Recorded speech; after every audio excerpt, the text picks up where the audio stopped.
बेटा चला रहा था, सब कुछ खत्म कर दिया एविडेंस, तो आपको अधिकार है कानून का नाम लेकर अपने विरोधियों को त्रासदी देने का? नहीं है। देवेंद्र फडणवीस, आप उस पद पर बैठने के लिए लायक नहीं हो। तो फेयर जांच उम्मीद लग रहा है? ये क्या फेयर जांच करेंगे? जब तक इस राज्य के गृह मंत्री फडणवीस जी है तब तक किसी भी अपराध की फेयर जांच नहीं होगी।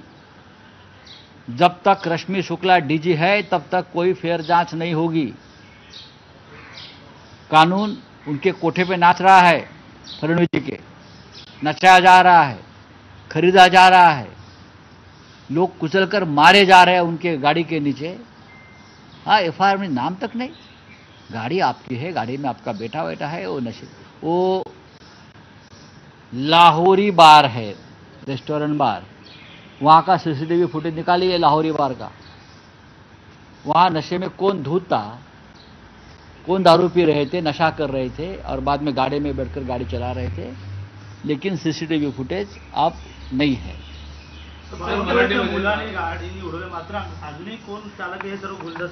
चंद्रशेखर बावनकुळेंचा हा विषय नाहीये। हा विषय फक्त बावनकुळेंचा आहे का, मी असं मानत नाही।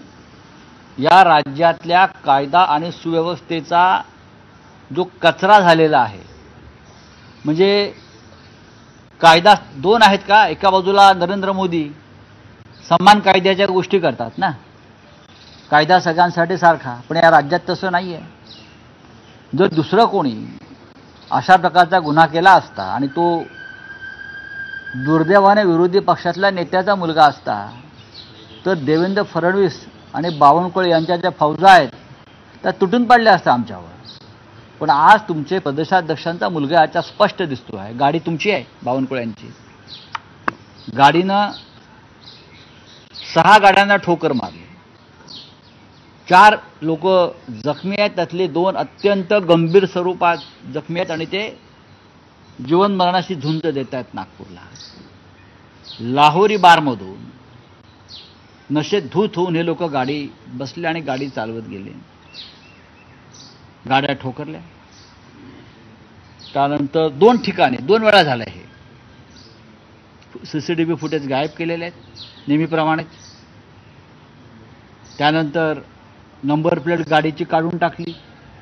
पहा तुम्ही, गाडीचे मालक जर बावनकुळ्यांचे चिरंजीव का बावनकुळे आहेत, मग एफआयआर मध्ये नाव का नाही?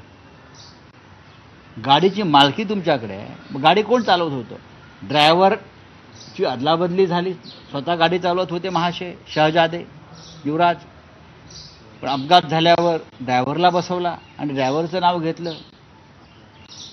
म्हणजे ही जी रंगसफेदी चाललेली आहे, हा या राज्यातला कायदा आहे? फडणवीसजी, आपण गृहमंत्री आहेत ना, आपण शपथ घेतलेली आहे संविधानाची की मी सगळ्यांशी समान न्यायानं वागेन म्हणून।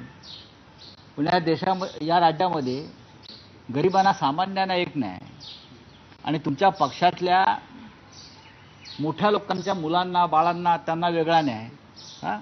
आमच्यावर तुम्ही गुन्हे दाखल करणार,